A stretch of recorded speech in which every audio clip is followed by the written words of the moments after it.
Convicted pedophile Richard Ausley, aka the boy in the box Predator. This is a real life monster who has hurt, molested, attacked, kidnapped multiple children over a course of 35 years. He would eventually get sentenced to only 27 years for kidnapping an 8-year-old boy in his blue van, torturing him, doing the worst, before he beats him and leaves him in an underground coffin. Real life boogeyman. But as we know, these monsters, these predators, these rapists, they're only the boogeyman until they go to prison, as he would find out.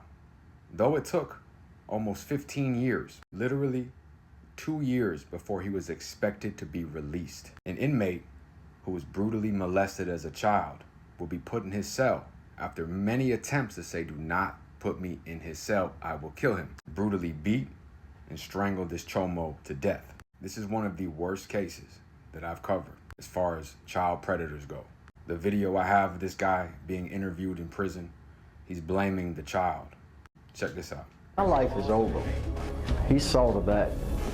I will be his victim for the rest of my life, or his. As always though, the system failed all of these kids. He was already a convicted pedophile. He already served 10 years in prison, yet he was driving around in a blue van, able to snatch children, bring them to underground lairs, and they still gave him a release date. Then they put a man in there who's gone through the system, failed by Child Protective Services, failed by DCF and every agency available. Yet, how fitting is it for him to be buried in a cement tomb where he's beaten and strangled as he screams for his life by an inmate who was sexually assaulted as a child? Time doesn't exist, only opportunity. Let's get into it. Chomo Richard Alvin Ausley was born in 1942, yet by 1961, he'd be convicted for abducting and molesting a 10-year-old boy. He hogtied the child and left him in the woods. He was ultimately sentenced to 26 years, where he would only serve 10. Yet it would take him only 2 years after his release to start his predatory chomo behavior. He would lure a 13-year-old boy named Paul Andrews. He took him to the edge of the Great Dismal Swamp and imprisoned him in a homemade underground box. For over 8 days, Ausley repeatedly raped and tortured the boy, feeding him only crumbs, letting him rot in the darkness. The child, Paul, managed to escape and was found by hunters. Ausley was convicted and sentenced to only 48 years for that abduction. Yet as we know, the system wasn't done failing the public. As his release date crept closer, in the early 2000s, another victim came forward, Gary Fonz, who was molested by Ausley in 1972.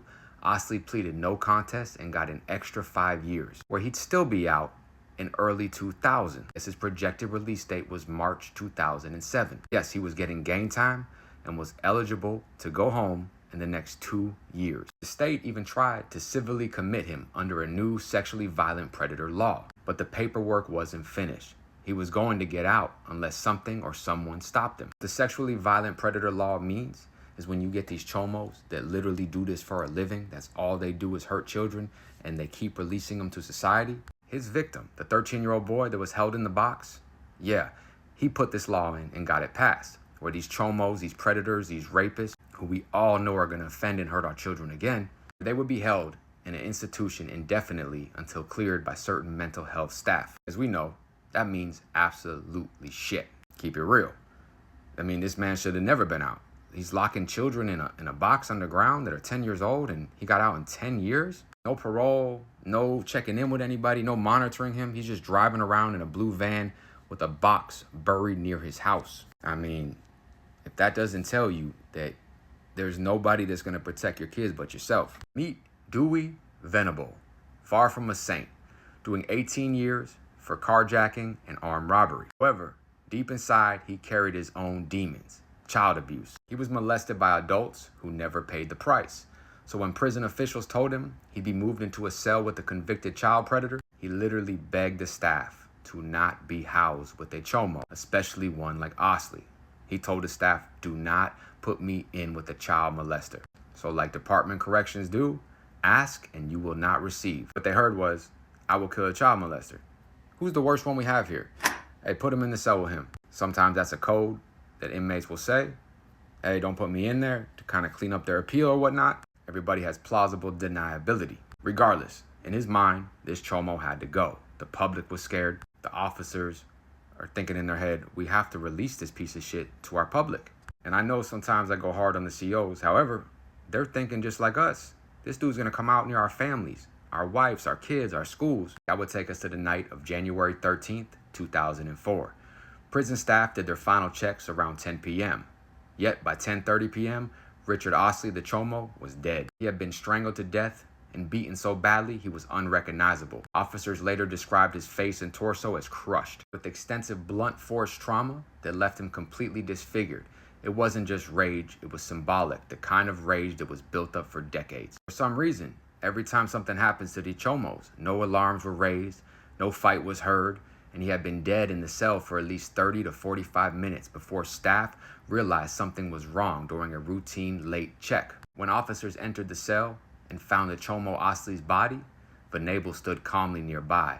According to records and media reports, when questioned, he said, "That's what he deserved." Venable received an additional 12 and a half years. The projected release date of 2030, assuming no additional incidents or time reductions. This is the difference of true justice and that fake shit out there where they're about to release this piece of shit to the public again. He didn't plead temporary insanity or claim self-defense. He owned it.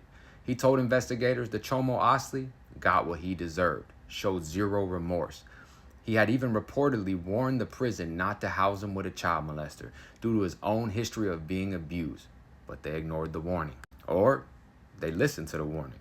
What do y'all think? This video here was just a few days before he was viciously murdered, where he's not only blaming the people he abducted and did the worst to, he says he is a victim of them and says it was all lies. A 13-year-old boy who was found in a coffin underground was lying.